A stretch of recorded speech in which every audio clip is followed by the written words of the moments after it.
Good morning everyone, কেউ সবার কেমন আছেন? সবাইকে স্বাগতম ট্রটল অ্যান্ড থ্রেডসের একটা ভিডিওতে। অনেকদিন পর ভিডিও দিতেছি, মাঝখান দিয়ে একটু ডিস্ট্র্যাক্ট হয়ে গেছিলাম, তো এখন আবার কন্টিনিউ করতেছি। এই যে দেখেন কি সুন্দর করে ধুলাবালি বসিয়ে করতেছে, ধুলাবালি ছিটতেছে। আজকে প্রথম দেখলাম বাংলাদেশের মতো। তবে এইটা আমাদের বাংলাদেশে যেমন করছিল কয়েক বছর আগে, এই যে ট্রাকগুলো যেগুলো দিয়ে ধুলাবালি বসিয়ে করে রাস্তার, ওইটার ভিতরে কোনো ব্যাগ আসছিল না, মানে ডাইরেক্ট রাস্তা ক্লিন করতেছে, আবার উপর দিয়ে গাড়ির উপর দিয়ে এক্সস্ট দিয়ে মানে ধুলাবালি সব বেরিয়ে যেতেছে, গাছগাছিলা সব আবার নোংরা করে ফেলতেছে। মানে ধুলাবালি এমন বসিয়ে করতেছিল যেমন পরে আবার ধুলাবালি বৃষ্টি নামাইতেছিল, এমন ছিল ব্যাপারটা। তো এখানে টোটালি ডিফারেন্ট। এখানে সবগুলা ব্যাগে করে স্টোর করে তারপর ডাম্পিং করে, আর এইখানে প্রত্যেকটা এরিয়াতে এমন ময়লা পরিষ্কার করার পরে মানে পরিষ্কার করার জন্য সুইপার আছে।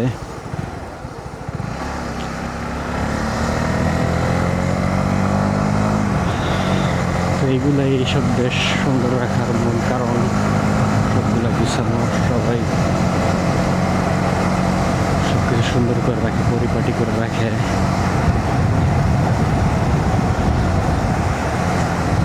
তো আজকে হচ্ছে মঙ্গলবার বাজে হচ্ছে 10:30। এখন যাচ্ছি একটা জায়গায়, জায়গাটা হচ্ছে বাইক সার্ভিসিংয়ের জন্য। দেখেন কি সুন্দর রোদ, ভালোই সুন্দর, অনেক কড়া রোদ উঠছে। যে বাম পাশে ক্ষেত, বাম পাশে আঙ্গুরের গাছ। তবে এই আঙ্গুরগুলা বেশিরভাগই ওয়াইন বানানোর জন্য ব্যবহার করা হয়। গ্রেপস ওয়াইন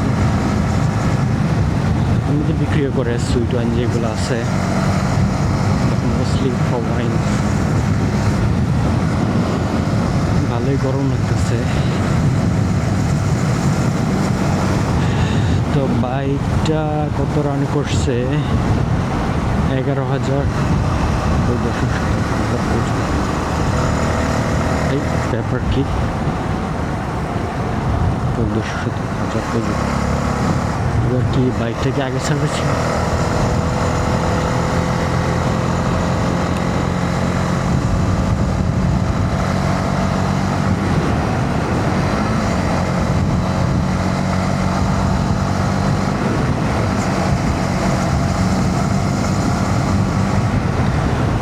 ব্যাপার কি? কয়দিন আগে দেখলাম বাই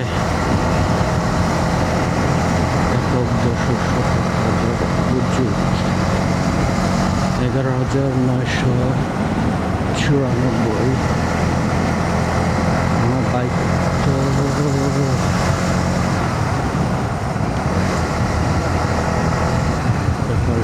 ব্যাপার কি সম্ভবত 14,000 সার্ভিসিং করার কথা ছিল। কিছুদিন আগে দেখলাম 14,000 হয়ে গেছে, দেখি আবার কম।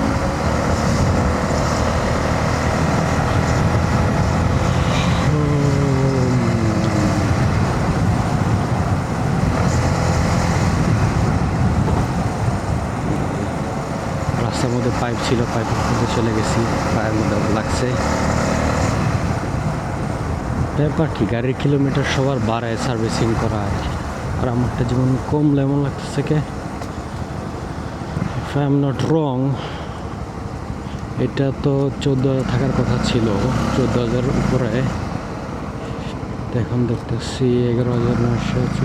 ভুল দেখছিলাম নাকি? যাই হোক, যাই সার্ভিস সেন্টারে গিয়ে দেখি, কারণ ওয়েল চেঞ্জ না করালেও বাইকের চেন অ্যাডজাস্টমেন্ট একটু দরকার, প্লাস হচ্ছে ব্রেক দুইটা কম কাজ করতেছে। দেখি যাই। এই গাড়ির পিছনে ক্লিয়ার দেখা যাইতেছে, আমার ভালোই দেখা যাইতেছে, সুন্দর দেখা যাইতেছে বাইকটা। নেকেড স্পোর্টস বাইক কেমন ভাল লাগে, জানা ছিল না, যদি আমার কাছে নেকেড স্পোর্ট বাইক ভালো লাগে না, তারপর এটা কিনছি। এটা এখন ভালো লাগতেছে, চালাইতেছি।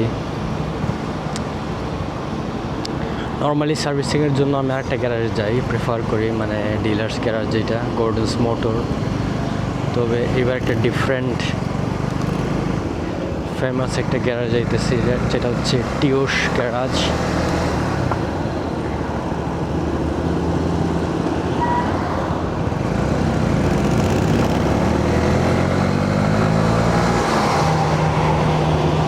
সামনে একটা হচ্ছে স্কুটার, ভালোই দেখা যাচ্ছে স্কুটারটা, বেটার দ্যান বাইকস। দেখি ইঞ্জিন লাগানো, এলটাইডি করা, প্লাস এক্সস্ট লাগানো, দেখতে সুন্দরই লাগতেছে। প্রচুরগুলা, আজকে প্রথম এখানে এত ময়লা দেখলাম, কোনো কনস্ট্রাকশন ওয়েস্ট হয়তো করছে ট্রাক থেকে।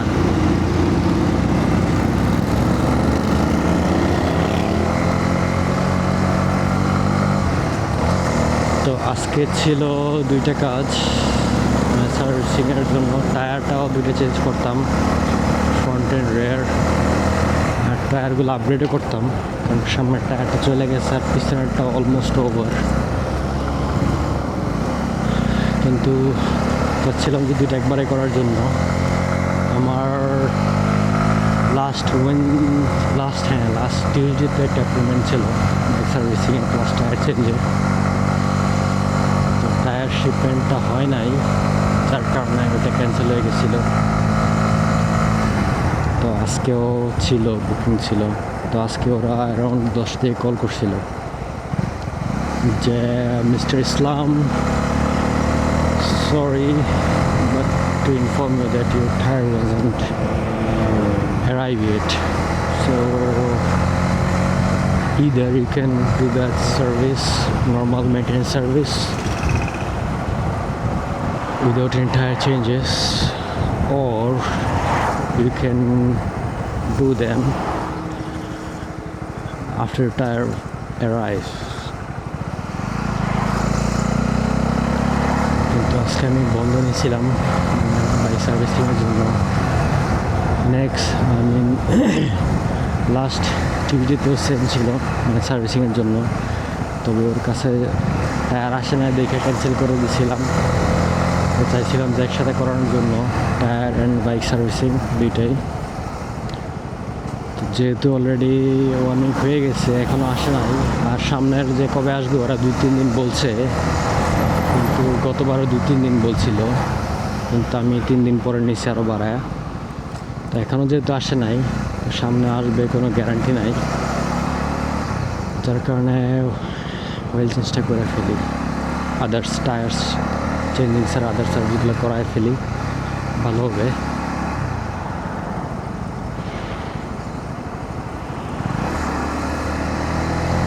তো ওই জন্য মধ্যে যাইতেছি।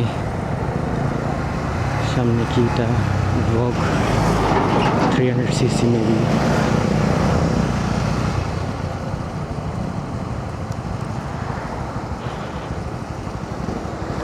এখানে বেশিরভাগ মালটাতে স্কুটার অ্যান্ড স্পোর্টস বাইক বেশি,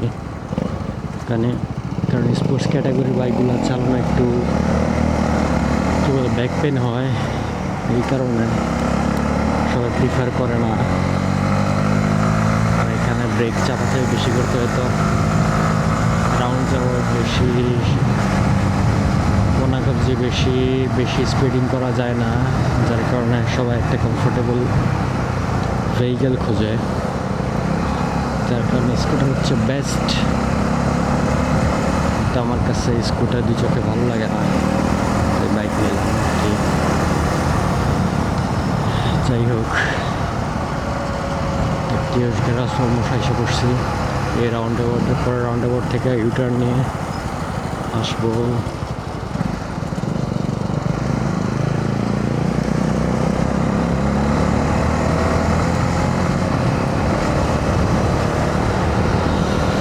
তো আজকে অনেকটা রাইডার ব্রাদারের সাথে দেখা হইলো। ওদের সাথে মিট হইলো, তো ওদের সাথে বৈশা প্ল্যান করলাম যে নেক্সট উইকে যাব রাইডে। গোজো দেখি যাওয়া যায় কি না, গোজো যাবো ঘুরতে, আরও 4-5টা বাইক থাকবে হয়তো বা, সবাই সাথে মিলে যাব, গিয়ে ঘোরাঘুরি করবো, সুইমিং করবো। ওইটার একটা ভিডিও হোপফুলি দিব।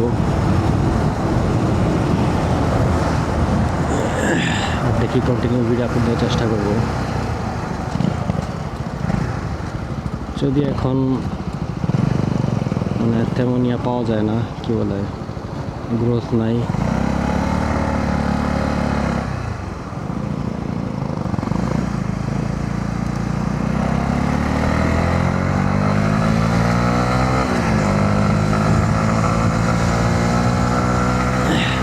অলমোস্ট এরপর সামনের কর্নার পরেই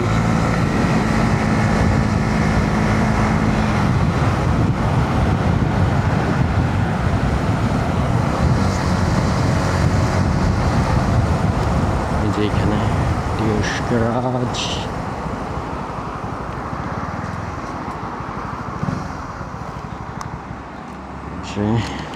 টিওস গ্যারাজ। তো আপনি দেখাই যে আমার সামনের চাকাটার কি অবস্থা। এই যে সামনের চাকা একবার চুকায় গেছে, দুই সাইড নাই, মোটামুটি অনেকখানি নেই।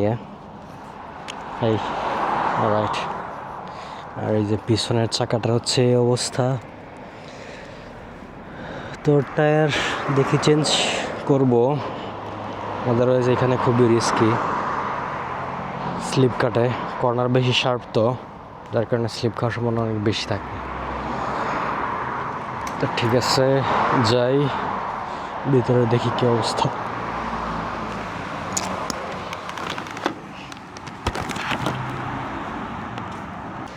সো এখানে গ্যারেজের ভিতরে আসলাম। তো আইসা দেখেন কি জিনিস, এই যে বাইক দেখে কিছু, যদিও ওল্ড মডেল, যে আমার বাইক নিয়ে আসতেছে সার্ভিসিংয়ের জন্য। এই যে এখানে একটা অস্থির একটা বাইক, এটা কি সিভিআর 11,000, অনেক ওল্ড মডেল একটা বাইক, তারপর হিউজ। এটা হচ্ছে ইয়ামাহার, এটা maybe special edition or something. এই যে ইয়ামাহা জিপি এক্সএসআর 900cc, এটা কুল একটা বাইক, অস্থির লাগতেছে, সুন্দর। দেখুন লুকটা কি সামনে, অস্থির। আর এটা হচ্ছে ট্রায়াম্ফ 675R স্ট্রিট ফাইটার। যদিও এগুলো সবগুলো অনেক ওল্ড মডেল, তারপরেও। আর এটা হচ্ছে GSXR, কত সিসি এটা, এটা 1000 নাকি 800 মেবি, এটা হচ্ছে একটি স্কুটার। আর ভিতরে হচ্ছে ওদের গ্যারাজ ওয়ার্কিং। ওকে, তো সার্ভিসিং হোক, তারপর দেখা হবে।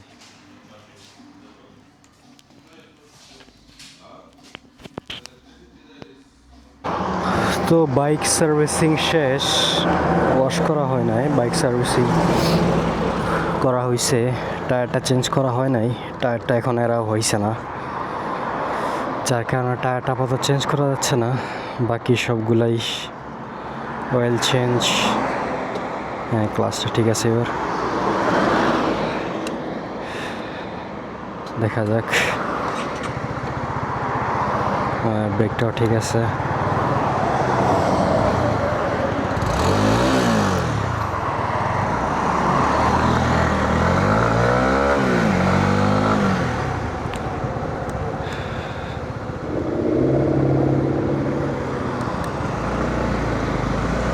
বাইকের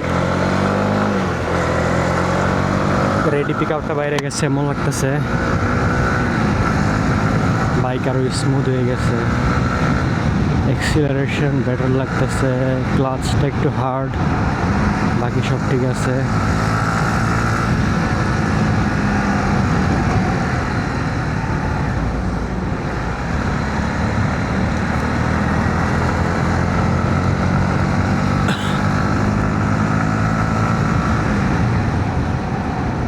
acceleration. Although সার্ভিসিং ঠিক আছে, টায়ারটা চেঞ্জ হলে আরও ভালো লাগতো। টোটাল কস্ট গেছে মেবি 65 or 69 ইউরো। কত? 65 ইউরো। হ্যাঁ, oil change, break oil change, এই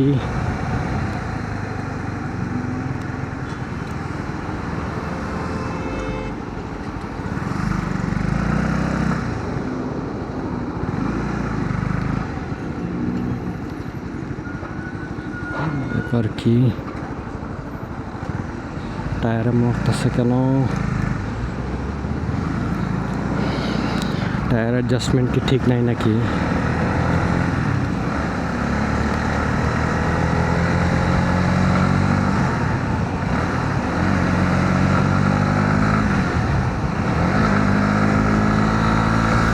$12,000 চলে গেছে, তাইলে 13,000 আবার সার্ভিসিং করতে হবে।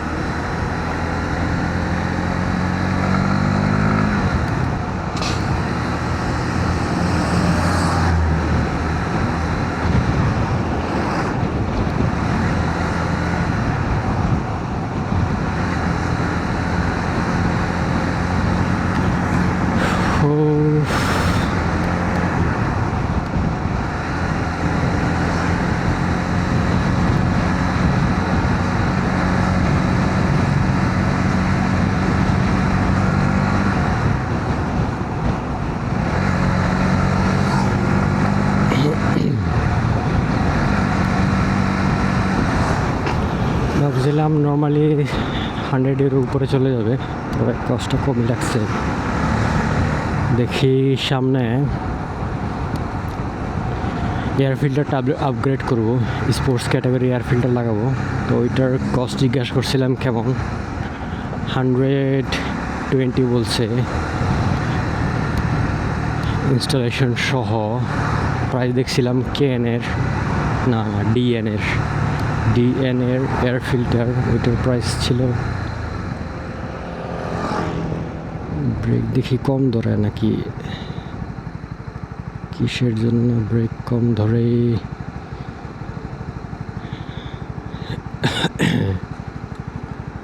হয়তো আস্তে আস্তে ইয়ে হইব, অ্যাডজাস্ট হইব।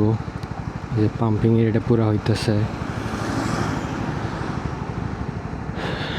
ব্রেক প্যাডটাও মেবি নেক্সট সার্ভিসিংয়ে চেঞ্জ করতে হইব। আর এখন বাজে হচ্ছে 12টা 11:56। তো সার্ভিসিংয়ে মোটামুটি অলমোস্ট 1 ঘন্টার মতো লেগে গেছে।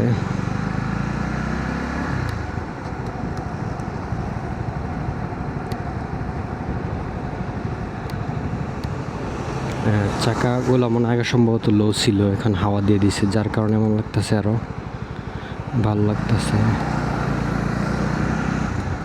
ব্যাপার কি, এত আস্তে সামনে একটা ট্রাক আছে, যার কারণে সবগুলো আস্তে আস্তে হইতেছে গাড়ি।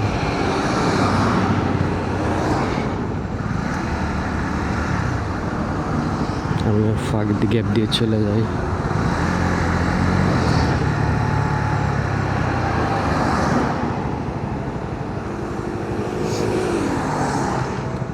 না, ও হ্যাঁ, ট্রাকটার জন্যই, সামনে দুটো বড় ট্রাক, যার কারণে তো স্লো যেতেছে।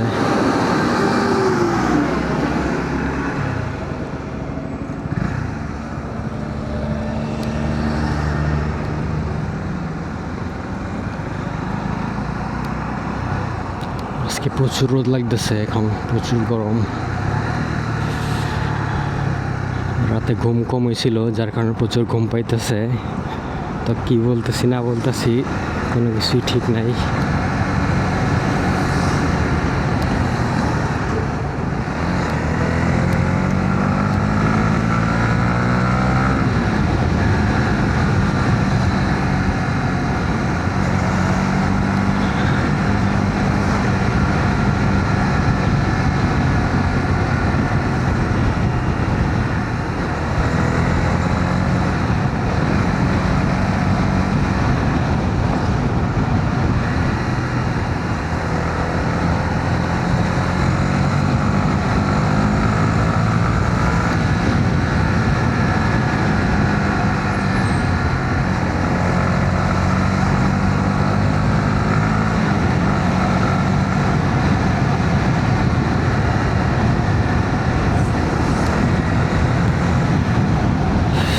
ঠিক আছে, সবাই ভালো থাকেন, দেখা হবে নেক্সট কোনো ভিডিওতে।